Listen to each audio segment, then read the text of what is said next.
Hello and welcome to the Dinosaw for week 11, another 7 curious, interesting things I saw last week. So as ever, let's crack on.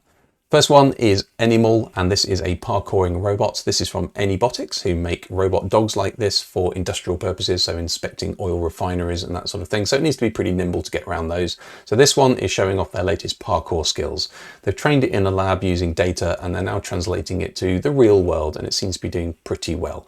So one of the uses of this is search and rescue, as they said, but clearly it's useful for inspecting oil refineries also. It can do 2 meters per second, which is kind of walking speed, so you can still outrun one of these things. You're safe for now. But that's pretty cool and interesting news, should we say.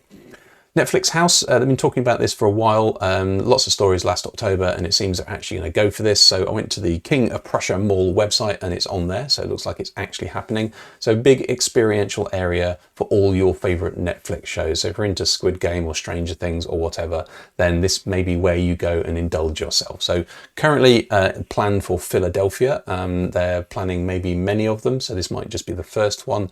Exactly what they're going to do for something like Breaking Bad, not really sure, but that would be pretty funky.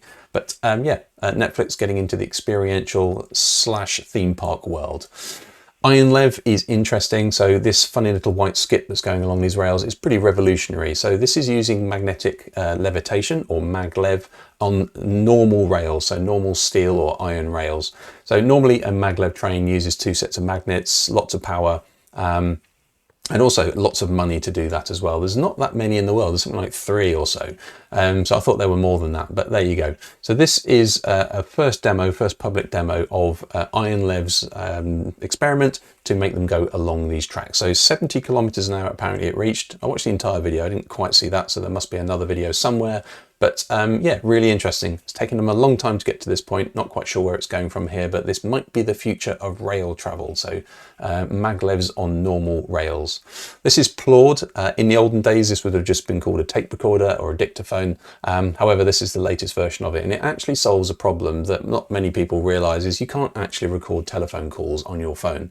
Yes, you can record notes just using the normal record feature, but if you want to record a telephone call, you're not allowed to.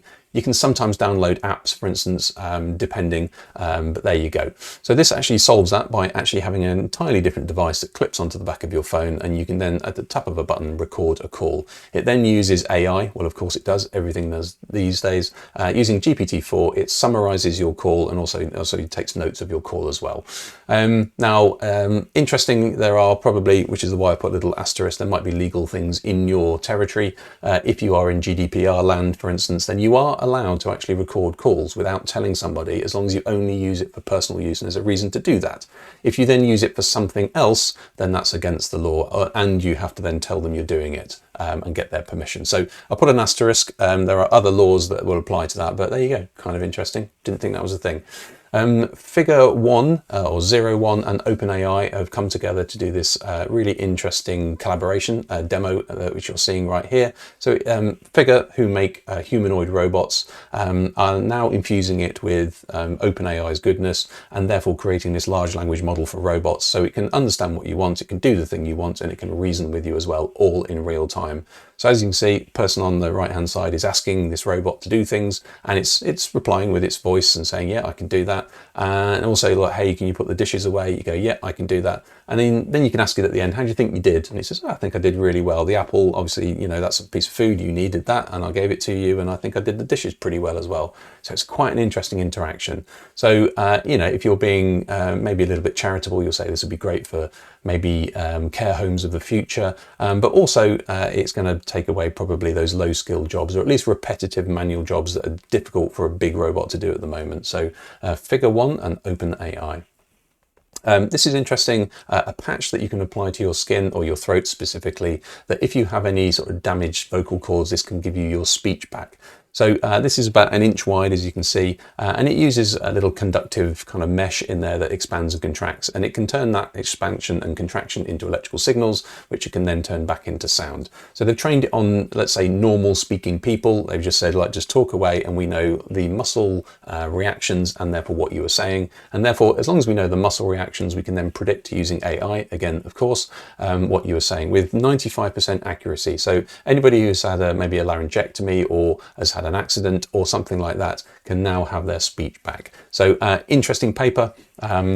Speaking without vocal cords, we like that. And finally, a really interesting story about, there's some science in this as well, which is quite interesting. So this is Elia Reese, who runs amongst other things, sort of a videotape recovery service, should we say, and saw this tape on eBay, and it was called Man on the Moon 1, and got the tape, and actually it was one of the very first recordings from 1969 of the actual NBC broadcast of the moon landings. So he took a punt on it, put a bid on it, and actually, as you can see, it's the actual moon landing. So if you've never watched the entire thing, it's really worth watching. There's lots of footage I've never seen before of basically them larking about on the moon and doing things, and you know, when they obviously do the, you know, one great step and all that sort of thing, and then the other person coming down going, I'm not really sure about this, I can't get up. It's really interesting, just human beings on the moon larking about. So there you go. Who'd have thought that would be on eBay, but very interesting. Like that a lot. If that was interesting, great, give it a like, give it a shout, maybe leave a comment, send it to somebody awesome, and I will see you next week.